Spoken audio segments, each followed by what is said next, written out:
Muy buenas tardes. El problema de tener una persona que te presenta con la generosidad con la que a mí me ha presentado Roberto es que eso provoca unas expectativas absolutamente irreales por parte de los asistentes y coloca en una situación al expositor que no es la más agradable, pero en cualquiera de los casos vamos a ver lo que sale.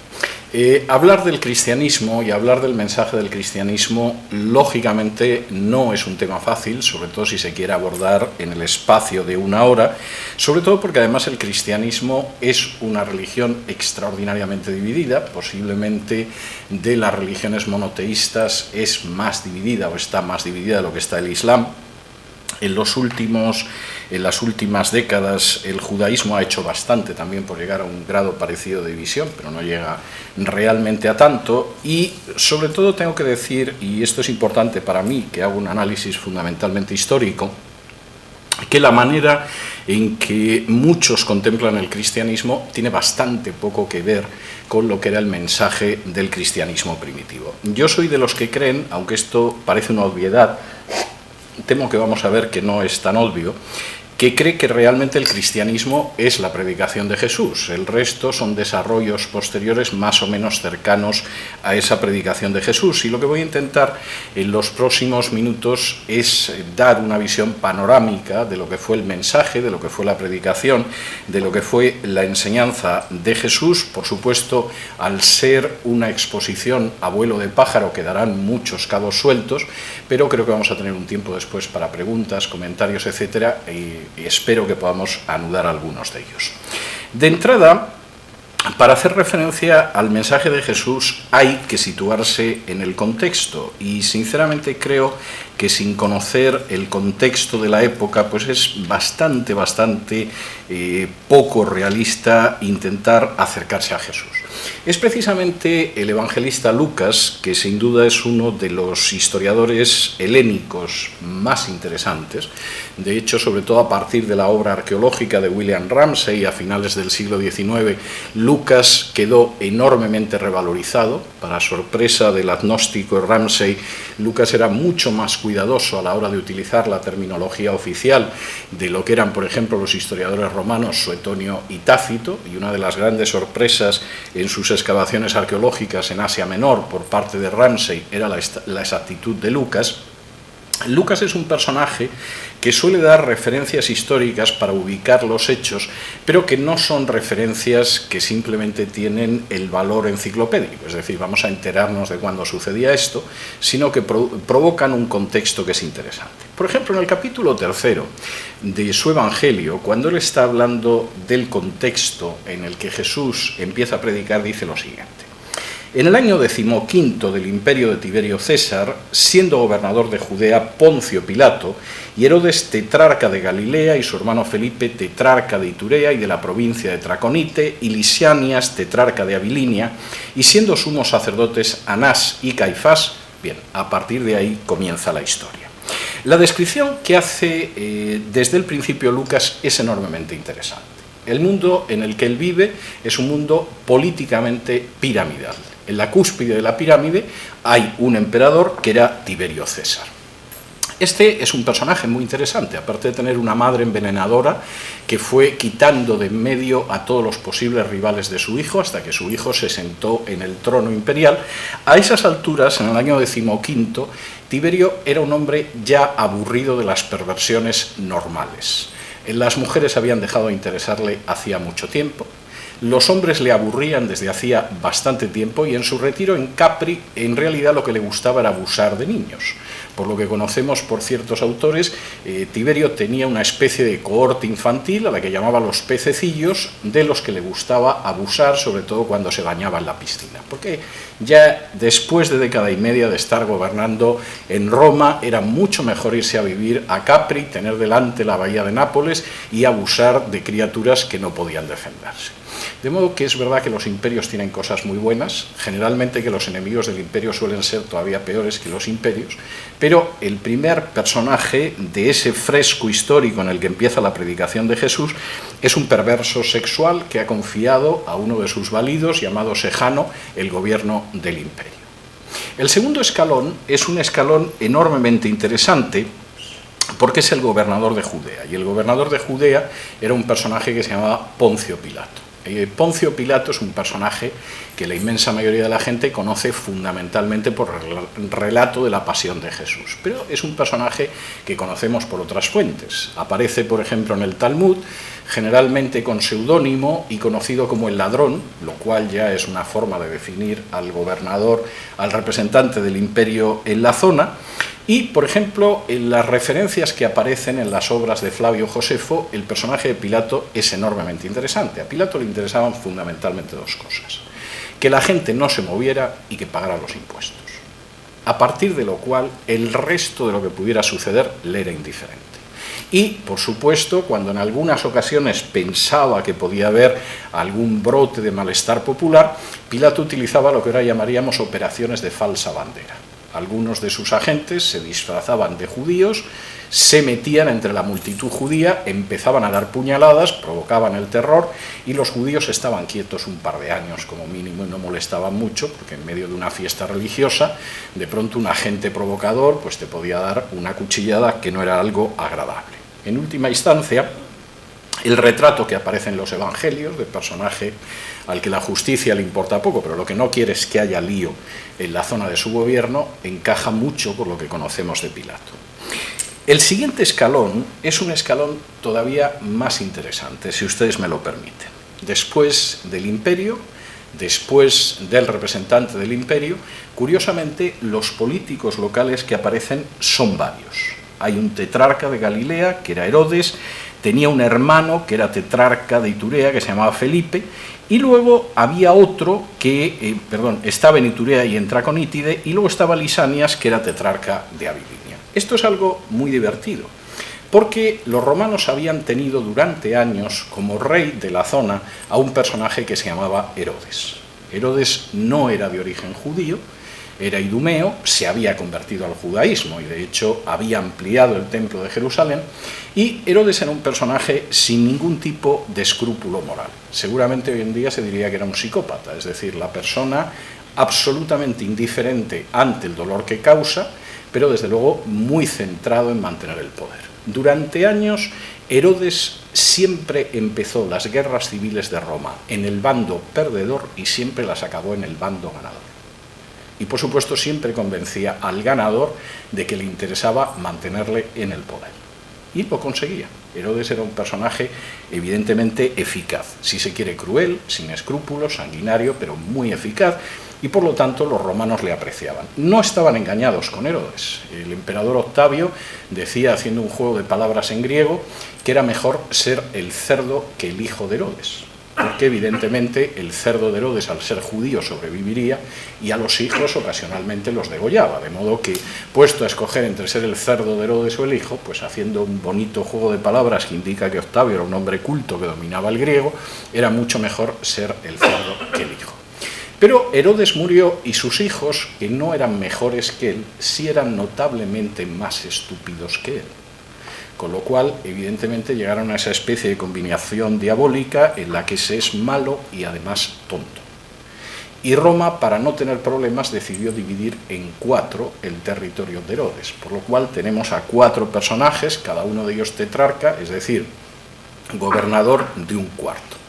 Es curioso que Jesús, por ejemplo, refiriéndose a Herodes, el tetrarca de Galilea, en un pasaje de los evangelios lo llama zorra, no en el sentido de que pensara que era una mujer de dudosa honestidad, sino en el sentido de que era un personaje que no podía desear ser un león como su padre. Su padre podía ser sanguinario, podía ser un canalla, podía ser cruel, pero era un personaje de inteligencia. Los hijos eran estúpidos y además corruptos y carentes de escrúpulos morales.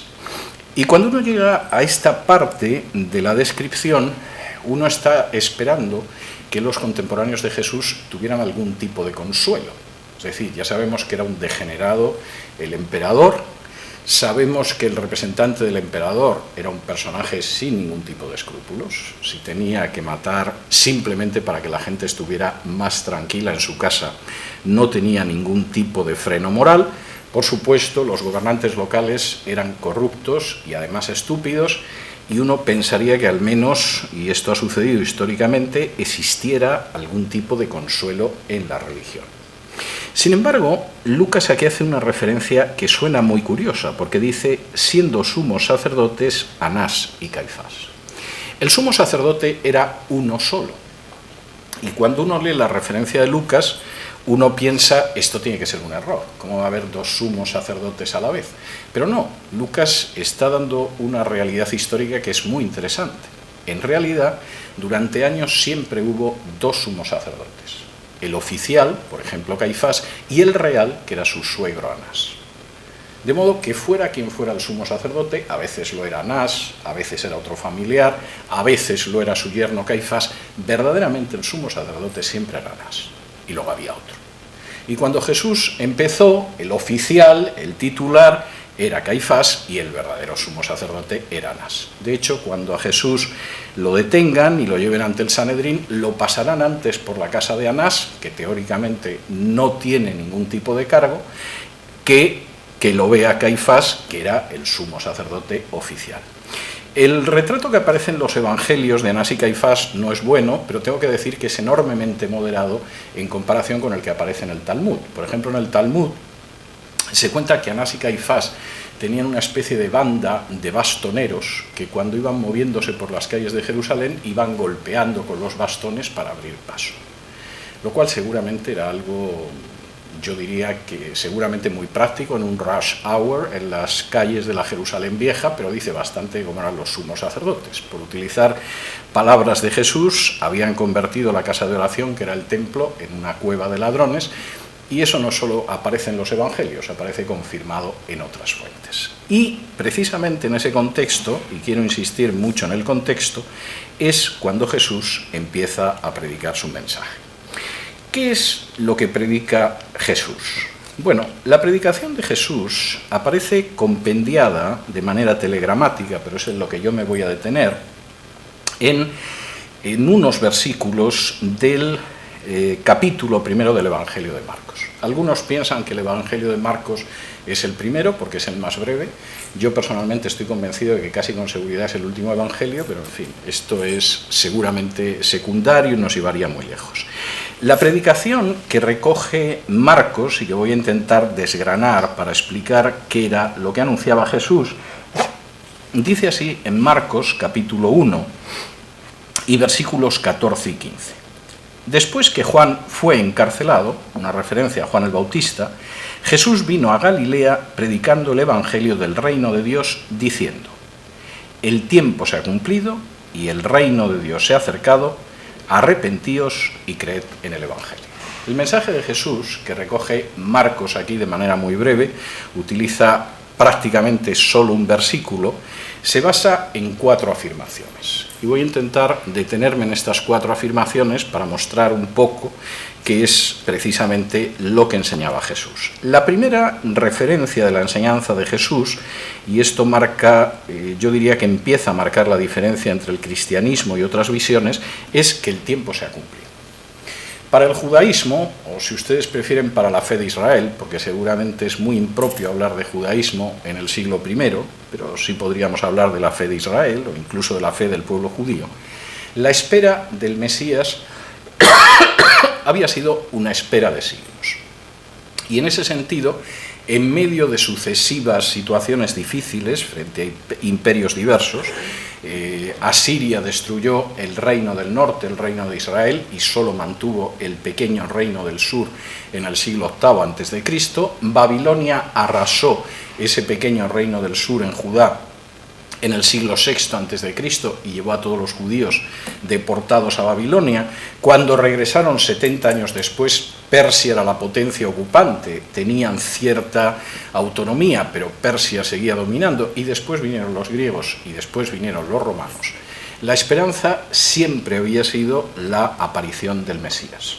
En algún momento de la historia, Dios enviaría al Mesías. Mesías es simplemente la palabra hebrea para ungido, que efectivamente cambiaría la historia y daría un vuelco a la historia. Tengo que decir además que en aquella época la idea de que el Mesías podía estar cerca estaba muy acusada por una sencilla razón, que suele pasarse por alto pero que es importante.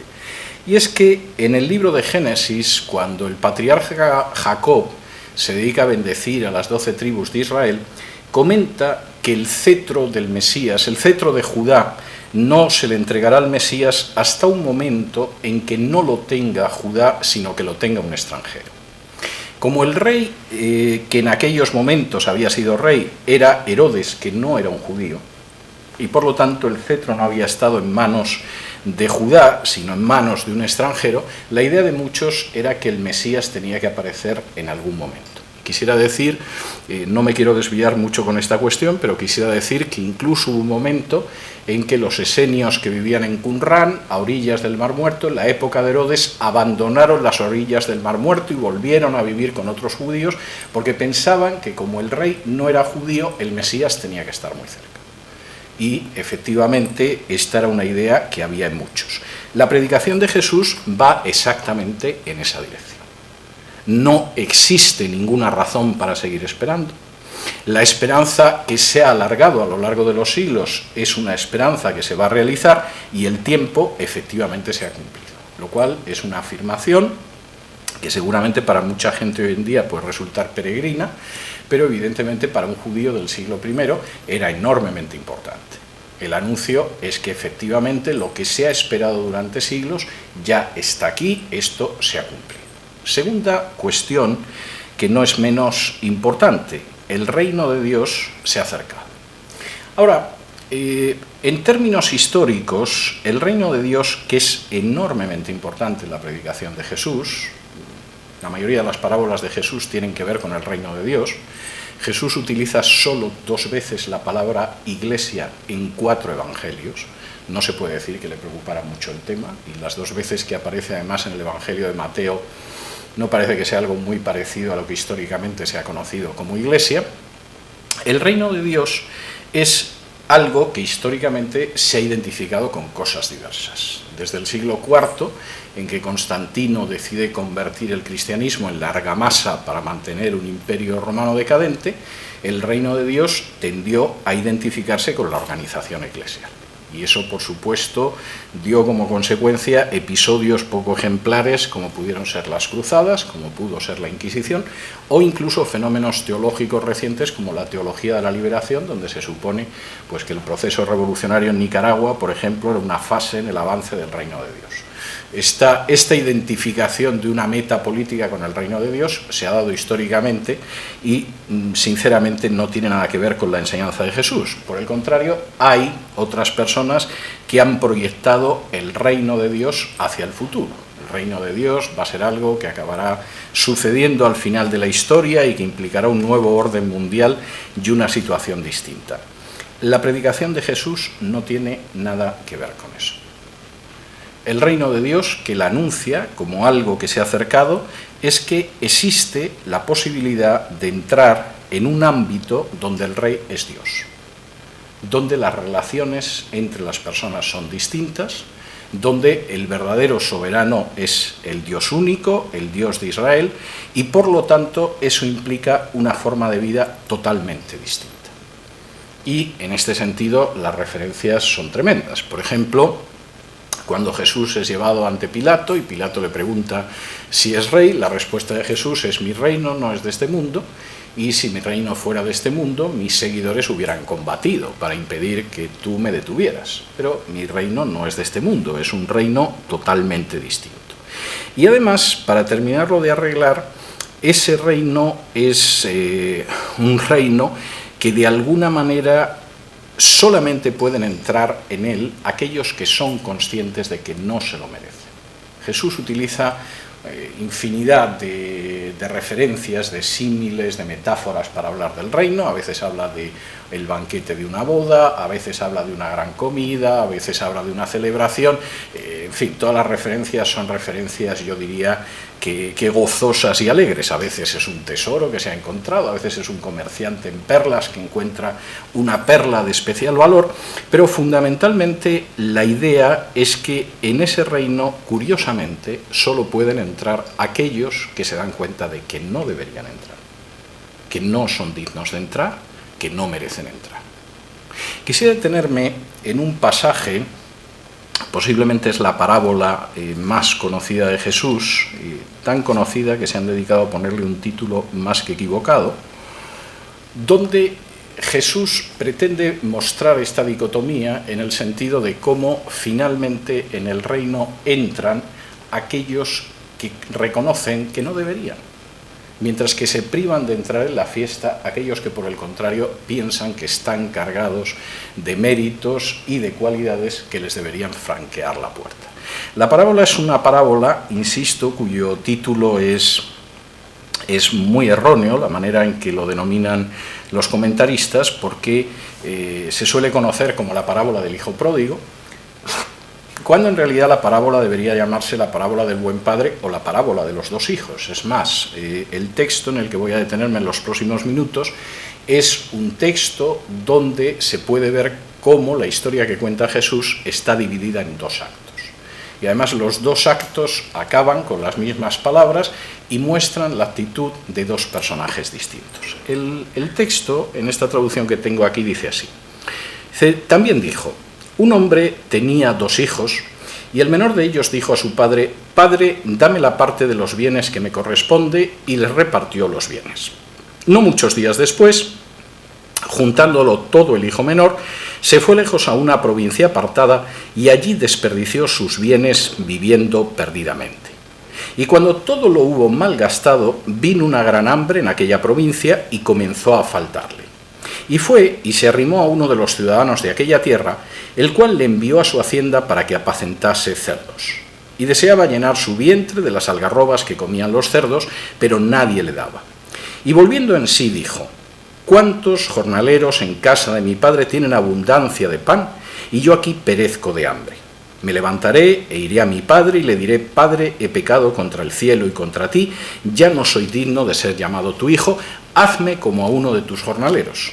Y levantándose vino a su padre, y cuando aún estaba lejos lo vio su padre, y fue movido a misericordia, y corrió y se echó sobre su cuello y le besó. Y el hijo le dijo: «Padre, he pecado contra el cielo y contra ti, ya no soy digno de ser llamado tu hijo». Pero el padre dijo a sus siervos: «Sacad el mejor vestido y vestidle, y poned un anillo en su mano y calzado en sus pies, y traed el becerro gordo y matadlo, y comamos y hagamos fiesta, porque este mi hijo muerto era y ha revivido, se había perdido y es hallado». Y comenzaron a regocijarse. Y su hijo mayor estaba en el campo, y cuando vino y llegó cerca de la casa oyó la música y las danzas. Y llamando a uno de los criados le preguntó qué era aquello. Él le dijo: «Tu hermano ha venido, y tu padre ha hecho matar el becerro gordo por haberle recibido bueno y sano». Entonces se enojó y no quería entrar. Salió por tanto su padre y le rogaba que entrase, mas él, respondiendo, dijo al padre: «He aquí, tantos años te sirvo, no habiéndote desobedecido jamás, y nunca me has dado ni un cabrito para gozarme con mis amigos. Pero cuando vino este tu hijo, que ha consumido tus bienes con rameras, has hecho matar para él el becerro gordo». Él entonces le dijo: «Hijo, tú siempre estás conmigo y todas mis cosas son tuyas. Mas era necesario hacer fiesta y regocijarnos, porque este tu hermano era muerto y ha revivido, se había perdido y es allá».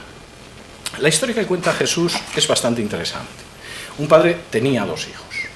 Y el hijo pequeño, que parece ser que estaba bastante cansado de vivir en el campo, cosa que se puede entender, el campo tiene sus ventajas, pero a veces puede resultar demasiado asfixiante para un espíritu inquieto, le pidió al padre que le diera su parte de la herencia. Y el padre, que parece que era un buen padre, aceptó darle la parte de la herencia y el hijo se marchó enseguida.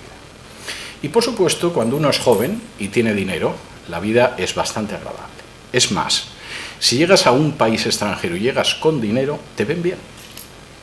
No eres un inmigrante desagradable, eres una persona simpática, de otra cultura.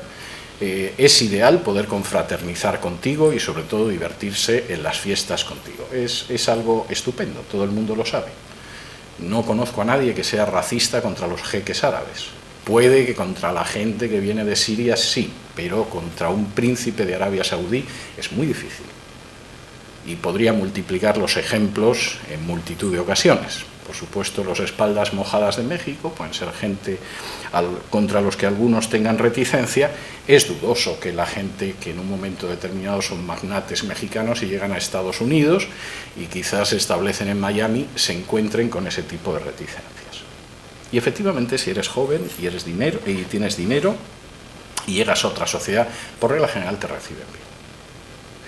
Pero, por desgracia, para el pobre muchacho, el dinero lo empezó a gastar, según dice aquí Lucas, versículo 13 del capítulo 15, de manera perdida. Cuando Lucas dice perdido, el texto griego está hablando simplemente de una manera irracional. No quiere decir que se dedicara a gastarlo en malas cosas o en vicios, sino que simplemente gastó a tontas y a locas, como diríamos en España. Y se quedó sin dinero. Y además vino una crisis económica. Y siempre que hay una crisis económica, generalmente no se ve bien a los extranjeros. Porque de pronto el extranjero deja de ser esa persona agradable que nos invita a comer a casa para convertirse en la persona que hace peligrar nuestro puesto de trabajo.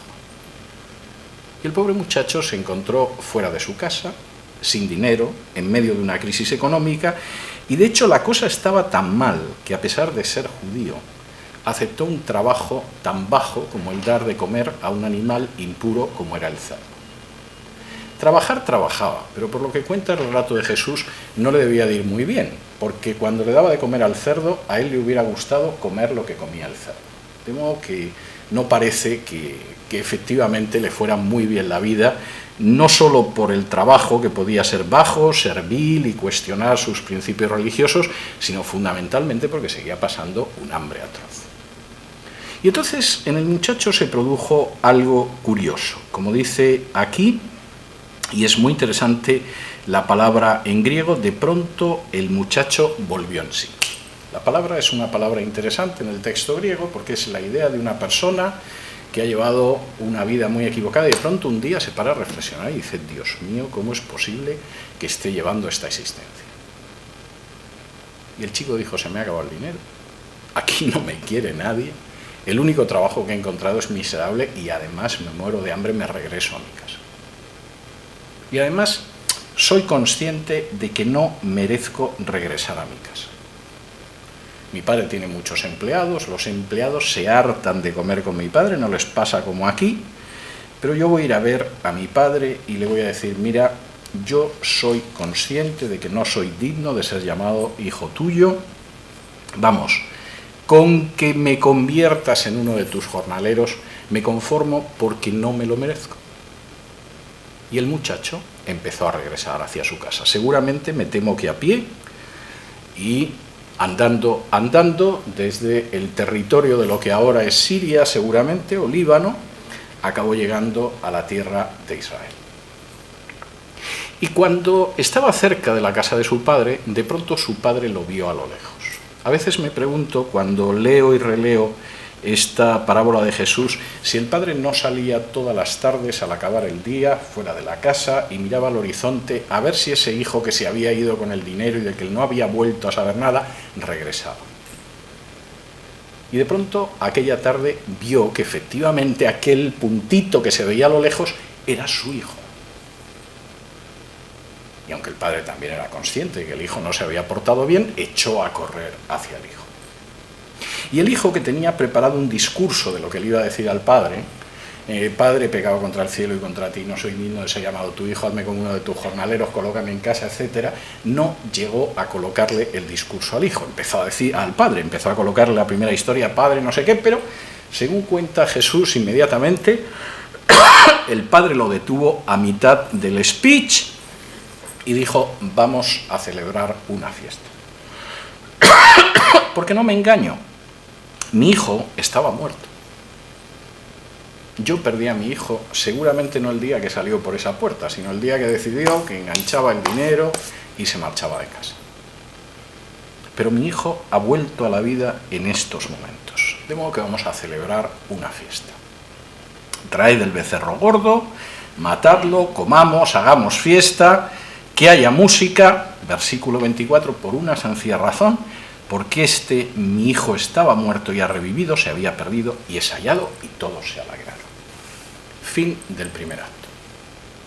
Una persona que no se merece en absoluto, que lo reciban, sin embargo, al reconocer que no lo merece, puede entrar en un banquete que se celebra para él. O como diría Jesús en otro pasaje de los Evangelios: hay más gozo en el cielo por el pecador que se arrepiente que por el justo que no necesita arrepentimiento. Segundo acto. El hijo mayor regresó del campo, escuchó la música y la danza, se temió lo peor y llamó a un criado para que el criado le explicara qué demonios estaba sucediendo en casa. Y el criado le dijo, bueno, pues tu hermano ha vuelto, tu padre, bueno, se ha puesto como loco, lo estamos celebrando, tenemos un banquete, hacía siglos que no teníamos un banquete así en casa. Y el hijo mayor dice, pues no seré yo quien entre en ese banquete. Y el padre salió y le dijo, pero bueno, ¿por qué no quieres entrar? Y el otro le dice, mira, viene yo llevo aquí toda la vida trabajando, no te he desobedecido nunca, siempre me he portado bien, nunca me has dado nada, papá, eres un tacaño. Y viene el miserable de mi hermano y le organizas una fiesta, no seré yo quien entre en la fiesta. Además, seguramente hasta se ha gastado el dinero con rameras.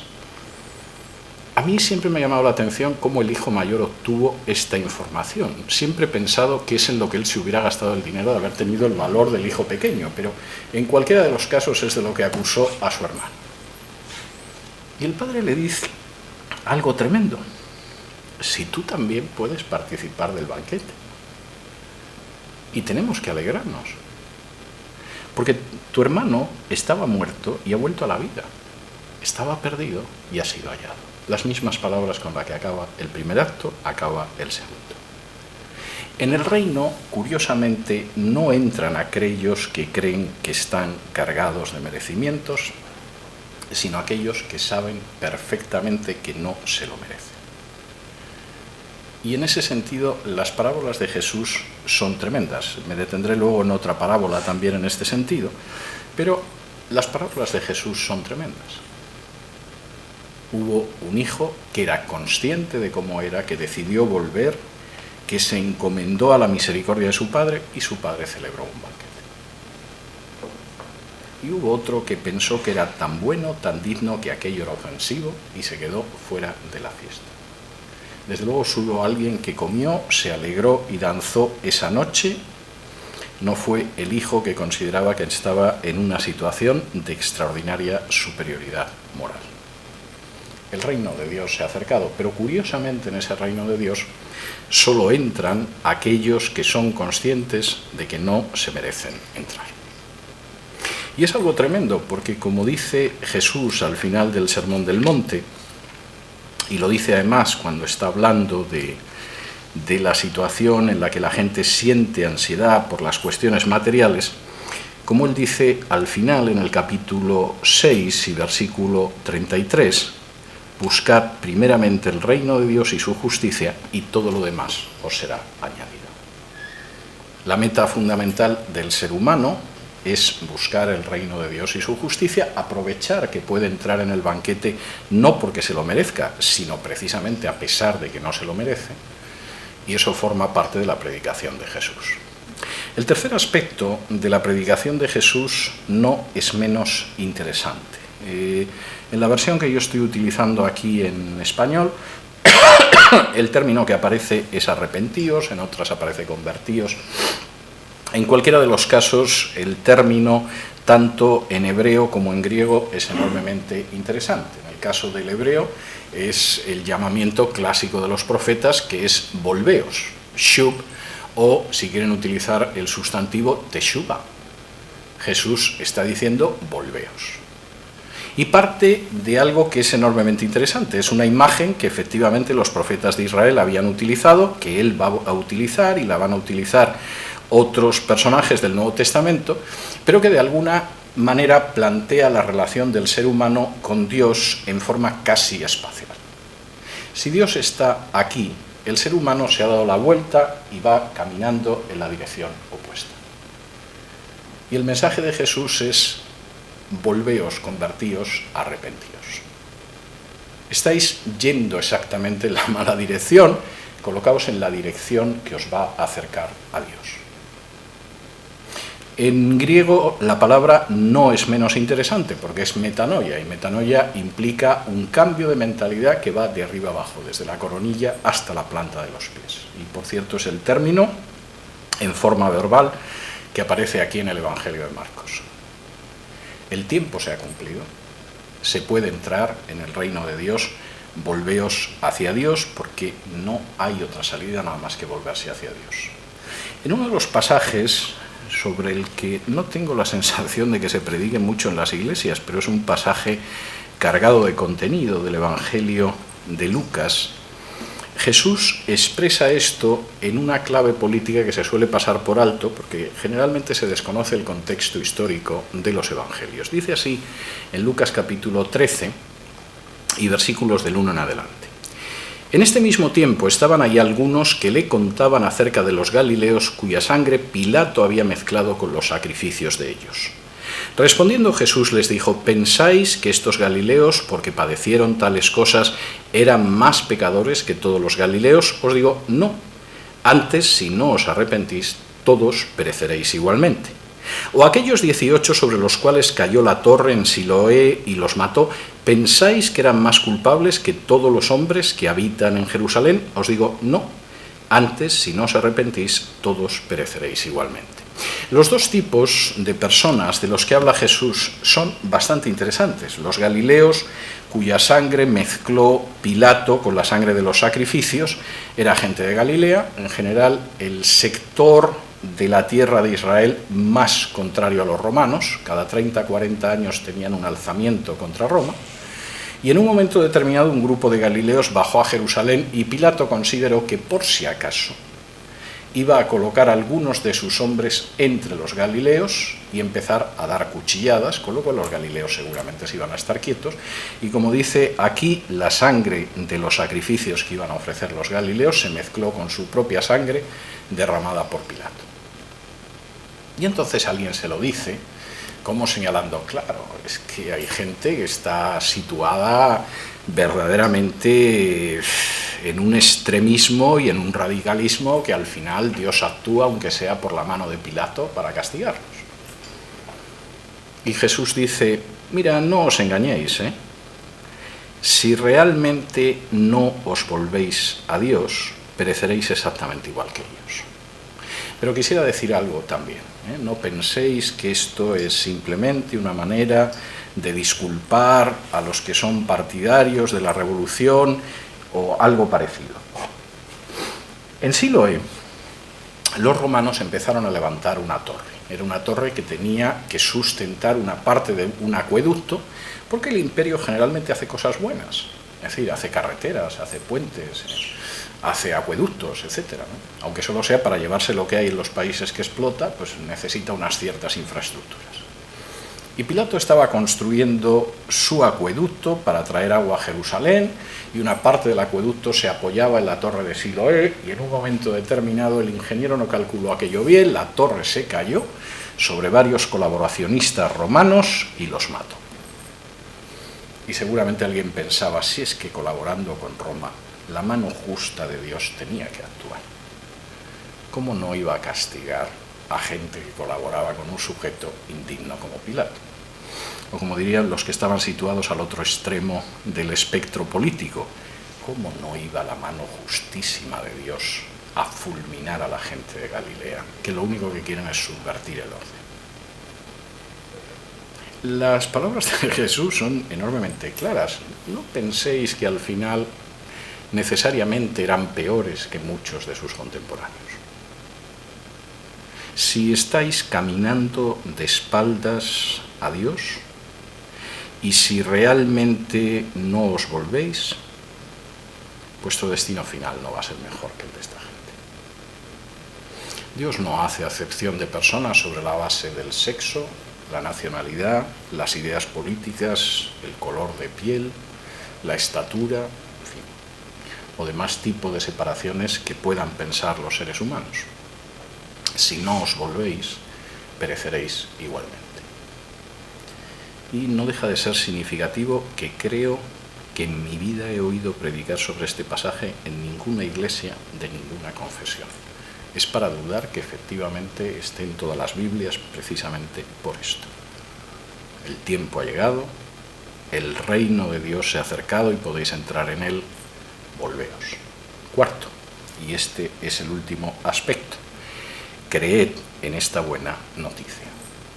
Porque lo que Jesús estaba presentando, evidentemente, a su juicio, y supongo que al juicio de muchas personas, era una buena noticia. Creed en ella. Una de las parábolas, confieso que para mí preferidas y que es casi como una versión resumida de lo mismo que cuenta la parábola de los dos hijos, es la siguiente. Esta es mucho más breve, o sea que van a tener que tener menos paciencia conmigo y por supuesto con Jesús, pero está expresando el mismo punto de vista al hablar de creer en esa buena noticia. Dice así: a unos que confiaban en sí mismos como justos y menospreciaban a los otros, dijo también esta parábola. Dos hombres subieron al templo a orar. Uno era fariseo y el otro publicano. El fariseo, puesto en pie, oraba consigo mismo de esta manera: Dios, te doy gracias porque no soy como los otros hombres, ladrones, injustos, adúlteros, ni aun como este publicano. Ayuno 2 veces a la semana, doy diezmos de todo lo que gano. Mas el publicano, estando lejos, no quería ni aun alzar los ojos al cielo, sino que se golpeaba el pecho diciendo: Dios, sé propicio a mi pecador. Os digo que éste descendió a su casa justificado, mientras que el otro no. El relato que plantea Jesús, en su sencillez, es exactamente el paralelo de la historia de los dos hermanos. Dos personas subieron a orar al templo de Jerusalén. Uno de ellos era un parush, un puro, pertenecía a los perushim, lo que nosotros conocemos como fariseos. Y estaba orando de pie en la parte de delante, y como dice aquí de manera muy significativa Jesús, en realidad estaba orando consigo mismo. Una persona que le gustaba escucharse. A fin de cuentas, no siempre uno encuentra a alguien tan maravilloso como uno mismo. Y aquel hombre que estaba orando consigo mismo le daba gracias a Dios porque fundamentalmente no era como los demás. Hay gente que son ladrones, injustos, adúlteros, no digamos ya esa basura que hay al fondo del templo, que es un publicano, sujeto que se dedica a recoger impuestos, ya es para fiarte poco de él. Pero si además lo recoge en nombre de Roma, es todavía peor. Y yo te doy gracias, Dios mío, porque afortunadamente no soy como los otros hombres, vamos, y como esa escoria de ahí, menos. No solo eso. Dios mío, quiero decirte algo más. Yo no solamente es que hago lo que tengo que hacer, lo que ordena la Torá de Moisés, es que voy más allá de lo que ordena la Torá de Moisés. La Torá que tú le diste a Moisés en el Sinaí establece muy poquitos ayunos. Hay un ayuno el día de la expiación, en Yom Kippur, alguna ocasión. Yo ayuno 2 veces a la semana. Sé que tú, Dios mío, no has pedido tanto, pero yo ayuno 2 veces a la semana. El diezmo que establece la Torá es un diezmo trianual, que ya está bien. Bueno, yo diezmo de todo en todo momento. ¿Cuál era la actitud del publicano? El publicano, que estaba lejos, ni siquiera levantaba la vista, sino que decía: Dios, sé propicio a mi pecador. Señor, yo soy un pecador y como no te compadezcas de mí, yo estoy absolutamente perdido. Y la enseñanza de Jesús es: este bajó justificado y el otro no. Cuando uno reconoce que efectivamente no tiene ningún tipo de mérito para entrar en el reino, que salvo que medie la misericordia y el amor de Dios es imposible que entre en el banquete, es cuando uno se coloca en la actitud para entrar en el banquete. Cuando uno está convencido de su propia justicia, de su superioridad moral, del hecho de que está muy por encima del resto de los mortales, de que incluso van más allá de lo que pide la ley de Dios. En fin, la ley de Dios, en fin, a veces tiene una manga demasiado ancha. Esa persona realmente se está colocando fuera de la fiesta. Y es una enseñanza realmente interesante, creer en la buena noticia, porque la buena noticia es que efectivamente aquellos que no lo merecen, pero se confían en Dios, entrarán. Aquellos que confían en sí mismos jamás podrán entrar. Y curiosamente, esto además Jesús lo predica al mismo tiempo que señala que aquellas personas que han entrado y que viven en el ámbito de la soberanía de Dios y que tienen una relación entre ellas que es distinta de la relación que tenían antes, también cambian la manera en que ven la vida, porque la ven tal y como la ve Jesús. En un pasaje enormemente interesante, narrado por Marcos, cuando Jesús desciende hacia Jerusalén y sus discípulos esperan que finalmente Jesús se proclame como Mesías, derribe a los romanos, limpie la impureza del templo y toda la simonía de los sumos sacerdotes y venga todo y por supuesto reparta carteras ministeriales entre ellos. Hay discusiones sobre, bueno, vamos a ver una vez que esto se implante, cómo se van a repartir las carteras. Es curioso que en ese momento Jesús les dice lo siguiente. Dice, mas Jesús, llamándolos, les dijo, ¿sabéis que los que son tenidos por gobernantes de las naciones se enseñorean de ellas y sus grandes ejercen sobre ellas potestad? Pero no será así entre vosotros, sino que el que quiera hacerse grande entre vosotros será vuestro servidor, y el que de vosotros quiera ser el primero será siervo de todos. Porque el Hijo del Hombre no vino para ser servido, sino para servir y para dar su vida en rescate por muchos. Las palabras de Jesús son notables y son una diferenciación muy clara entre los reinos de este mundo y el reino de Dios que él predica. En los reinos de este mundo la predicación es que la gente son siervos y benefactores de los ciudadanos, aunque por regla general lo que hacen es servirse de los ciudadanos y no servir a los ciudadanos. Y en este sentido Jesús era de un escepticismo crítico y lúcido. Y al mismo tiempo dice, no debe de ser así entre vosotros, y hay una razón fundamental. El Mesías no es el Mesías guerrero que esperan muchos.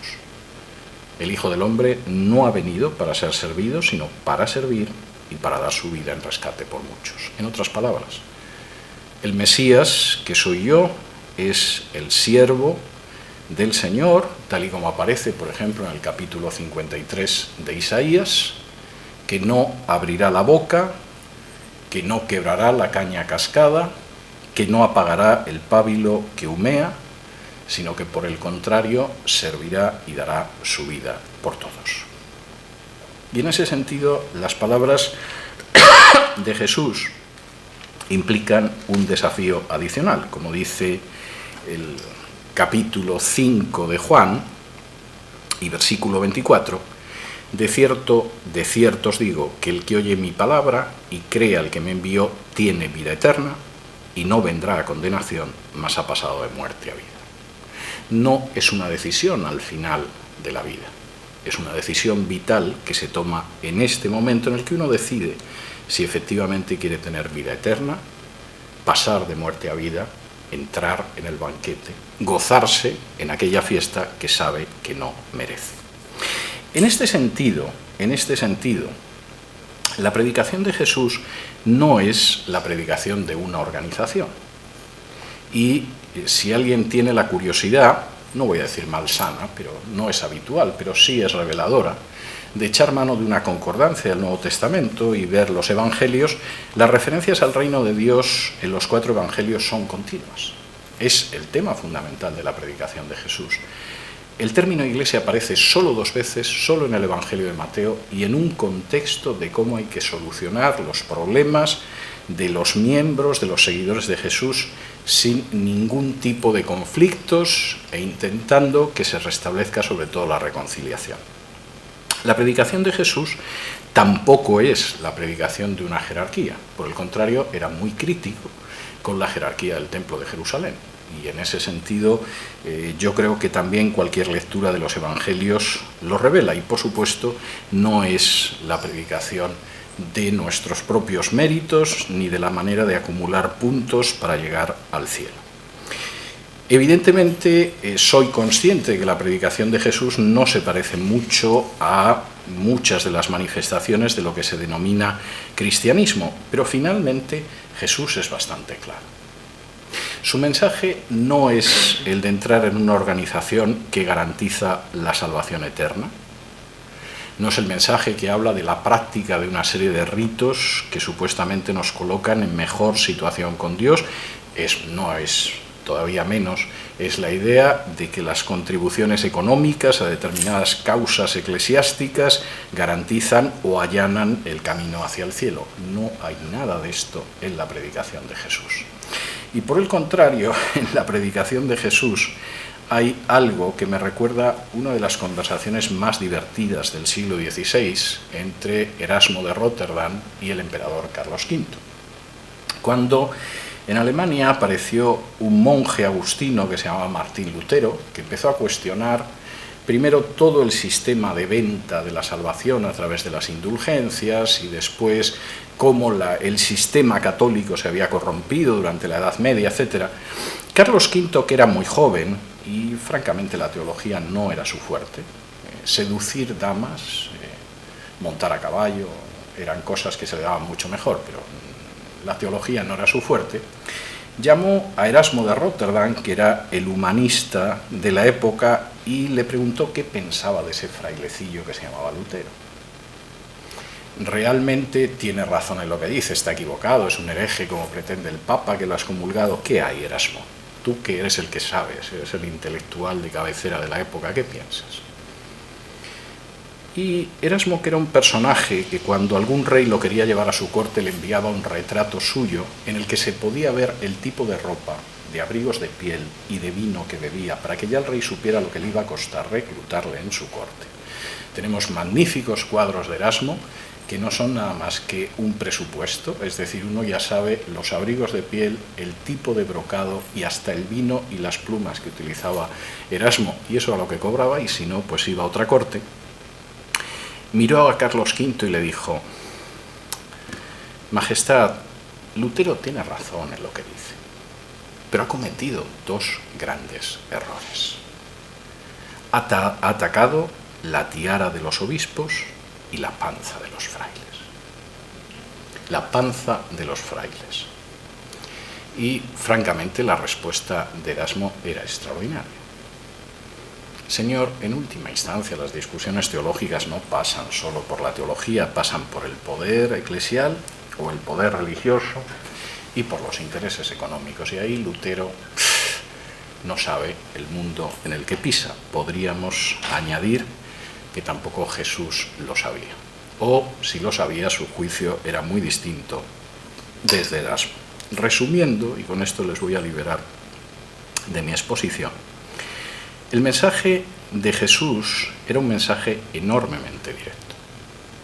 En primer lugar, afirmaba que todos tenemos que tomar una decisión y que esa decisión tenemos que tomarla ya. El tiempo ha llegado y ese tiempo en la vida de cada uno de nosotros nos exige que ahora mismo nos decidamos. La decisión es relativamente fácil de tomar si uno piensa en las ventajas y las desventajas, porque el reino que se consumará al final de la historia, como él cuenta en alguna de sus parábolas, la parábola de la red barredera o la del trigo y la cizaña, etcétera, etcétera, ese reino ya ha llegado y se puede entrar. Y ese reino implica una nueva relación con Dios, no basada en ritos, en ceremonias, en dogmas, en nuestros propios méritos, sino precisamente en reconocer que si fuera por nuestros méritos jamás nos invitarían al banquete.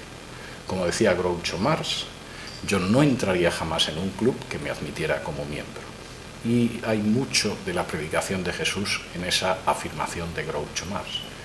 Es la invitación a un banquete en el que en justicia nunca deberíamos entrar. Y por supuesto es la invitación a volverse hacia Dios, a tener una nueva relación y a obtener la vida. Este mensaje, a mi juicio, sigue vigente a día de hoy. Y sobre todo, sigue vigente esa invitación que aparece en el capítulo 11 de Mateo, en la cual Jesús dice a todos: venid a mí los que estéis cansados y cargados, y yo os haré descansar. Muchísimas gracias.